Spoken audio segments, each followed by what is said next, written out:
Ha ses güç salmayın orada. Ha 16'nı belə ver.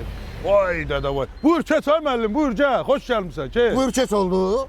Dayan indi. Dayan. Ne olur? Bəs mən o günlərim bura Opel'lə gəldim. Dizelim artıq.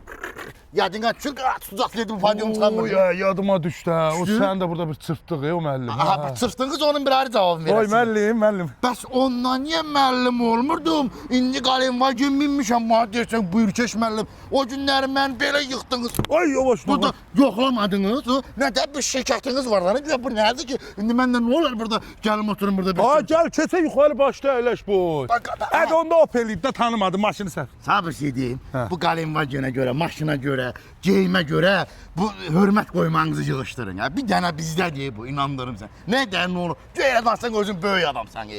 Böyük adam yok. Elə sifətindən Geldim bildim ben. ha. Sifətindən bildim ki bu Opel sürəndir. Buna Geldim. qaynvacın yanaşır. 450 manat verip qalemvacını götürmüşəm rentakara ki, əsl sıfatını çıxardım ortaya. Ha yol açın gəlsin başına, yol açın. Baxa,